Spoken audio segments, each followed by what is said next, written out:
الله الرحمن الرحيم إذا جاء نصر الله والفتح ورأيت الناس يدخلون في دين الله أفواجا فسبح بحمد ربك واستغفره إنه كان توابا۔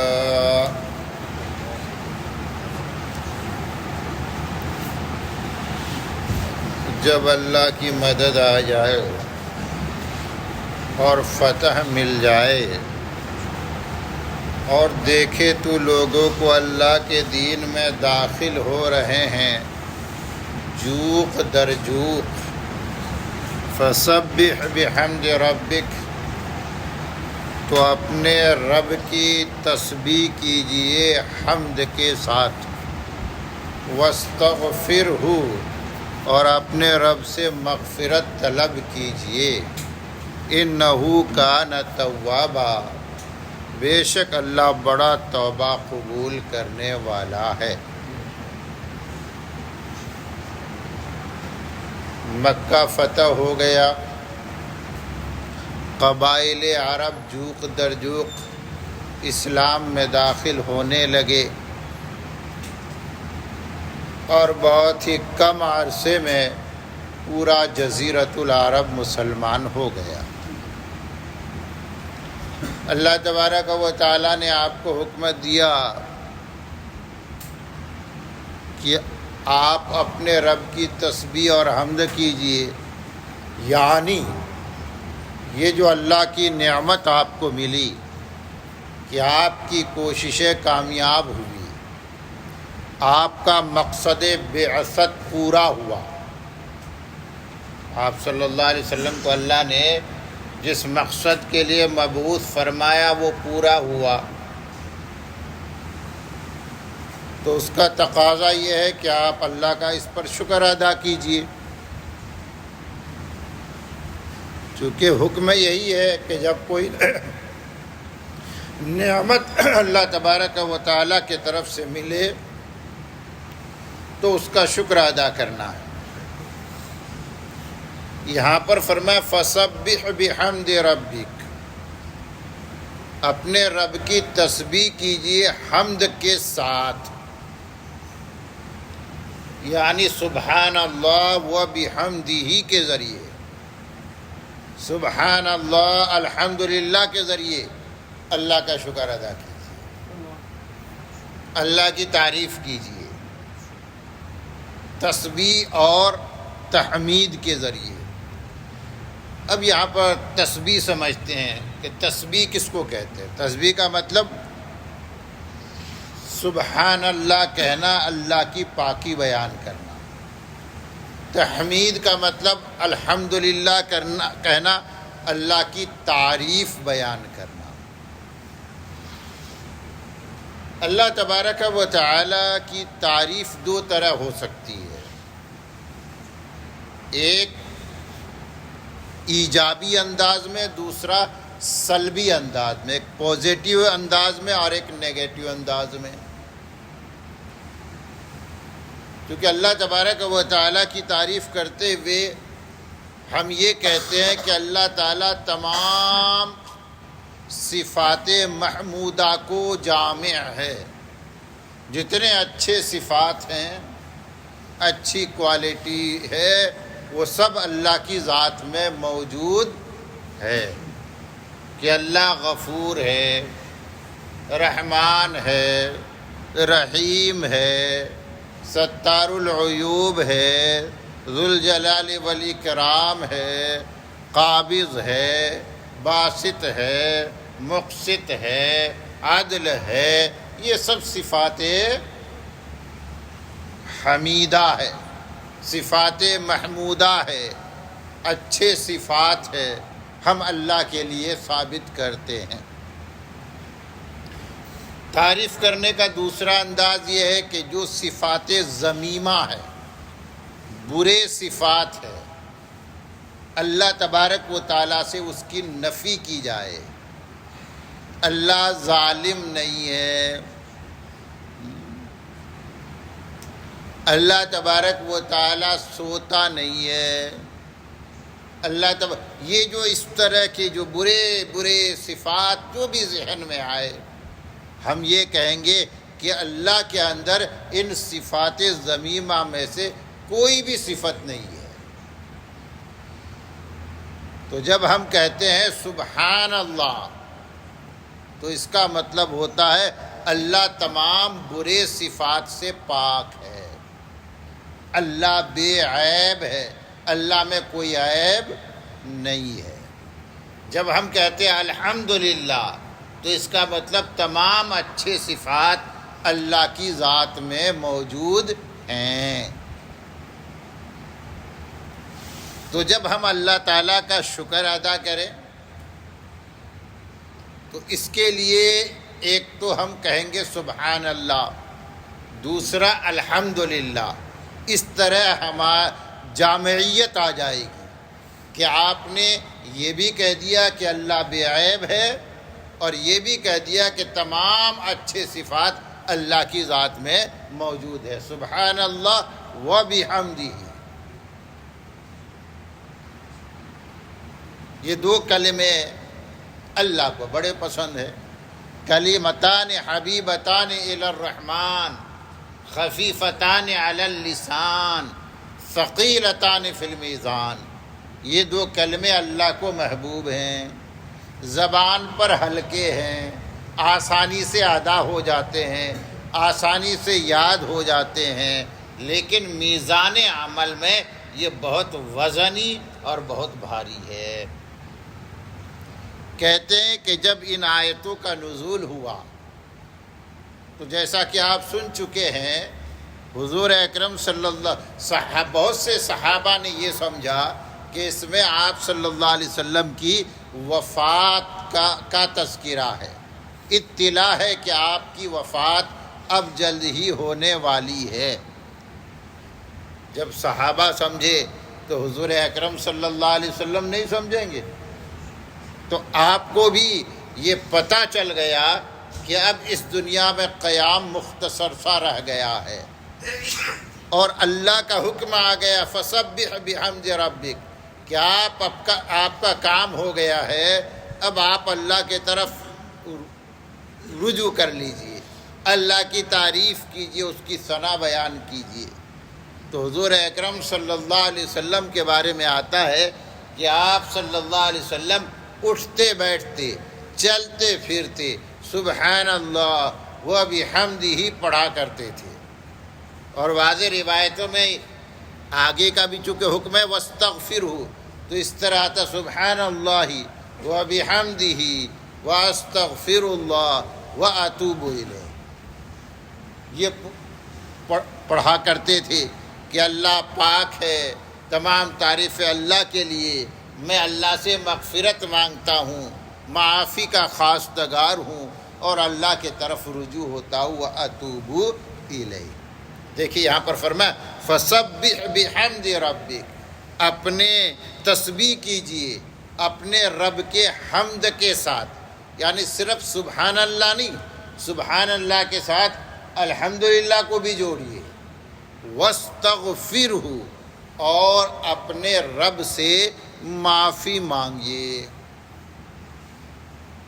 استغفار کیجئے، مغفرت طلب کیجئے۔ یہ بات تھوڑی سمجھنے والی ہے کہ حضور اکرم صلی اللہ علیہ وسلم کو یہ حکم دیا گیا کہ آپ اللہ سے معافی مانگ لیجئے، جبکہ حضور اکرم صلی اللہ علیہ وسلم کے بارے میں ہمارا عقیدہ یہ ہے کہ آپ صلی اللہ علیہ وسلم نے اپنی مختصر سی زندگی میں 63 سالہ زندگی میں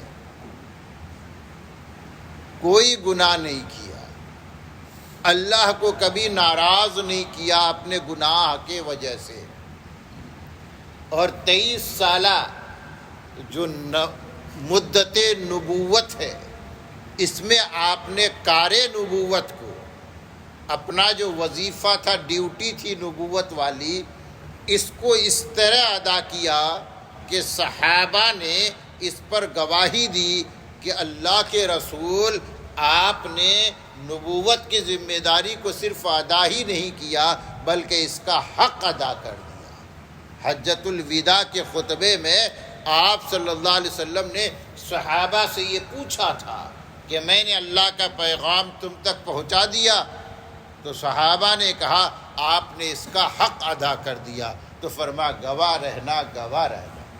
تو جب آپ نے حق ادا کر دیا، کوئی کمی نہیں چھوڑی، آپ کے کام میں کوئی نقص نہیں رہا، تو پھر یہ کہنا کہ اللہ سے معافی مانگ لو، معافی تو تب مانگی جاتی ہے جب کچھ کمی رہ جائے۔ یہاں تو کمی کا سوال ہی نہیں ہے، پھر بھی کہا جا رہا ہے اللہ سے معافی مانگ لو۔ اور آپ صلی اللہ علیہ وسلم بھی ہے کہ اللہ کے حکم کو پورا کر رہے ہیں اور اللہ سے معافی مانگتے جا رہے ہیں۔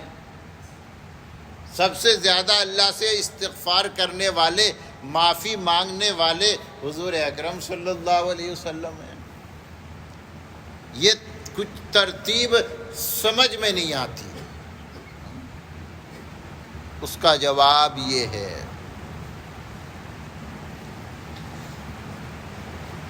کہ اللہ تبارک و تعالیٰ کی شان بہت بلند و بالا ہے۔ سب کچھ کے بعد بھی ہم یہ کہتے ہیں ما عرفناک حق معرفتک وما عبدناک حق عبادتک۔ یا اللہ جیسا تجھے پہچاننا چاہیے ہم پہچان نہ سکے، یا اللہ جیسی ہمیں تیری عبادت کرنی چاہیے ہم تیری عبادت کر نہ سکے۔ یہ اللہ کی شان ہے۔ اب جب کہ ہم اللہ کی عبادت کرتے ہیں اور ہم اپنی عبادت تو چھوڑ ہی دے، حضور اکرم صلی اللہ علیہ وسلم کی عبادت بے مثال،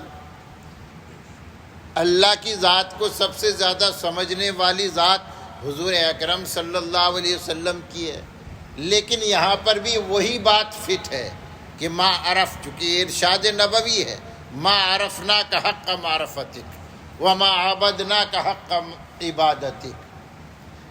تو تمام تر کوششوں کے بعد یہ کہنا ہے کہ یا اللہ کیا تو ضرور، لیکن جیسا کرنا چاہیے ویسا نہیں کر سکے، اللہ معافی دے دینا، یا اللہ معافی دے دینا۔ اس لیے حضور اکرم صلی اللہ علیہ وسلم زندگی بھر استغفار فرماتے رہے، لیکن عمر کے آخری حصے میں آپ کا استغفار بڑھتا چلا گیا۔ اللہ کی حمد و ثنا، ہر وقت زبان پر اللہ کی حمد و ثنا، سبحان اللہ و بحمدہ، استغفر اللہ واتوب الیہ، اٹھتے بیٹھتے چلتے پھرتے، یہ ہر وقت کا وظیفہ آپ نے اس کو بنا لیا کہ یا اللہ کام تو کیا، مقدور بھر کیا، اپنی جتنی وسعت تھی اتنی کیا، اپنے آپ کو کھپا دیا، لیکن جیسا کرنا تھا ویسا نہیں کر سکے۔ یہی انداز ہے۔ نماز سے بڑھ کر کوئی عبادت نہیں۔ نماز جو ہے یہ اہم العبادات ہے۔ نماز پڑھنے کے بعد تو کہنا چاہیے کہ ہم نے بہت بڑی عبادت انجام دی، لیکن حضور اکرم صلی اللہ علیہ وسلم کی سنت کیا ہے؟ ایک تو نماز کے اندر سلام سے پہلے استغفار کے ساتھ نماز ختم کرتے ہیں۔ اللہم انی ظلمت نفسی ظلمًا کثیرا پڑھے یا اللہم اغفر لی پڑھے، کہتے ہیں دونوں میں استغفاری دعائے استغفاری، لا یغفر الذنوب الا انت، یا اللہ تیرے سوا کوئی گناہ معاف نہیں کرے گا۔ نماز پڑھ کر سب سے پہلے اللہ سے، سب سے اخیر میں اللہ سے معافی مانگ رہے ہیں، اور سلام پھیرنے کے بعد بھی اللہ سے معافی مانگ رہے ہیں، کیونکہ سلام کے بعد کیا سنت ہے؟ اللہ اکبر، ایک مرتبہ اللہ اکبر کہنا، اور 3 مرتبہ استغفر اللہ استغفر اللہ استغفر اللہ پڑھنا۔ ابھی تو آپ نے نماز پڑھی، نماز کے بعد استغفار شروع، کہتے یہی اسی جذبے سے استغفار شروع کرتے ہیں اور استغفار پہ ختم کرتے ہیں کہ یا اللہ جیسی تیری عبادت کا حق ہے ہم ایسی عبادت انجام نہ دے سکے۔ جب حضور اکرم صلی اللہ علیہ وسلم کا یہ معمول ہے اور آپ کا یہ اقرار ہے کہ اللہ کی عبادت جیسی ہونی چاہیے نہیں کر سکے، تو ماں و شما، میں اور آپ کس قطار میں ہیں؟ ہماری حقیقت تو یہ ہے کہ ہماری عبادت بھی دھوکہ ہے، لیکن پھر بھی ہم اپنی عبادت سے مایوس نہیں ہیں۔ عبادت جیسی بھی ہو، عبادت کھوٹی ہی صحیح، دیکھیے شکریہ ادا ضرور کرنا ہے، کیونکہ سارا معاملہ اللہ کے ہاتھ میں ہے۔ اللہ قبول کرے گا تو قبول ہے، ورنہ عمل میں تو کھوٹ ہے، عمل میں کمی ہے۔ لیکن یہ بھی نہ کہے کہ میرے عمل کچھ معنی ہی نہیں رکھتا ہے، عمل بالکل ویلیو لیس ہے، نہیں، یہ کھوٹ والے اعمال بھی ہمارے لیے بہت ویلیو رکھتے ہیں، کیونکہ یہی اعمال اللہ کی رحمت کو کھینچتے ہیں۔ کام بنے گا اللہ کی رحمت سے۔ ہماری عبادتیں کہتے کوئی ویلیو نہیں رکھتی ہے، میں نے کہا عبادت کے نام پہ دھوکہ ہی صحیح، لیکن یہ ایک ذریعہ ہے اللہ کی رحمت کو پانے کا، اس لیے اس کی بہت قیمت ہے۔ یہ کھوٹا سکہ بھی بہت قیمتی ہے، یہ کھوٹا سکہ بھی بہت قیمتی ہے، اس لیے کہ اس میں اللہ کا نام لکھا ہے۔ اگر میں کہتا ہوں ایک جعلی نوٹ بھی آپ کو ملے، آپ کو پتہ چل جائے کہ یہ بچے کا نوٹ ہے، جعلی نوٹ ہے، لیکن اس پہ اللہ لکھا ہوا ہے، تو آپ اس کو فوراً اٹھا لیں گے، کیونکہ اللہ کا نام ہے، نسبت اللہ کی طرف ہے۔ ایک صاحب کہتے ہیں بادشاہ کے دربار میں وزیر صاحب کی شکایت ہو گئی کہ یہ لائق نہیں ہے کہ ان کو وزیر مقرر کیا جائے، ان کی طبیعت میں بڑی ذلت ہے، خست ہے، چھوٹی چھوٹی چیزوں کی طرف بھی مائل ہو جاتے ہیں۔ بادشاہ نے ان کا امتحان لیا۔ ایک مرتبہ بادشاہ کے ساتھ جا رہے تھے، تو سمجھے کہ 1 روپے کا سکہ یا کوئی معمولی چیز انہوں نے گرا دیا، تو وزیر ہے تو ایسی چیزوں کو ہاتھ لگاتا ہے نہیں، لیکن وزیر صاحب نے دیکھا کہ بادشاہ کی نظر ذرا آگے ہو گئے، بادشاہ کی نظر سے بچ کر انہوں نے اس کو اٹھا لیا، لیکن بادشاہ تو برابر اس کو نوٹ کر رہا تھا۔ بادشاہ نے کہا آپ کے بارے میں شکایت ہے کہ آپ کی طبیعت میں بڑی خست ہے، ذلت ہے، آپ میری مصاحبت کے لائق نہیں ہے۔ وزیر نے کہا نہیں نہیں، یہ شکایت جو بھی آپ نے کے پاس آئی ہے یہ غلط ہے۔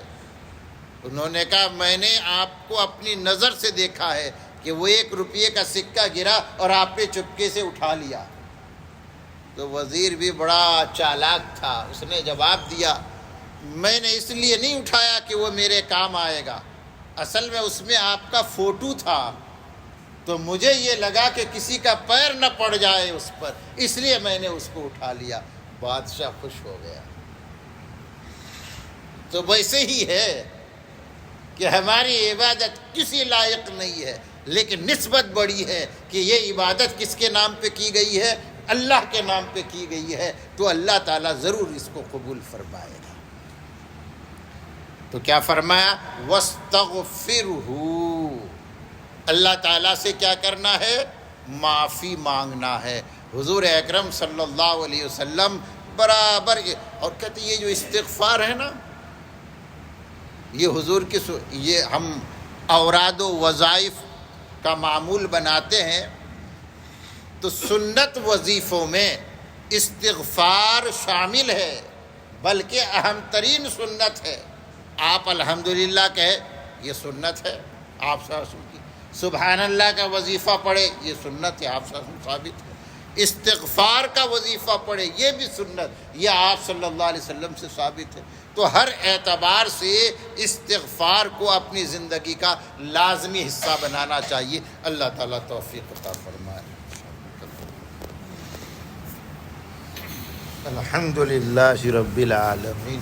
والصلاة والسلام على رسوله النبي الكريم اللهم أنت السلام ومنك السلام تباركت يا ذا الجلال والإكرام ربنا ظلمنا أنفسنا وإن لم تغفر لنا وترحمنا لنكونن من الخاسرين اللهم اهدنا فيمن هديت وعافنا فيمن عافيت وتولنا فيمن توليت وبارك لنا فيما أعطيت وقنا شر ما قضيت فإنك تقضي ولا يقضى عليك إنه لا يذل من واليت ولا يعز من عاديت تباركت ربنا وتعاليت نستغفرك ونتوب إليك لا إله إلا الله الحليم الكريم سبحان الله رب العرش العظيم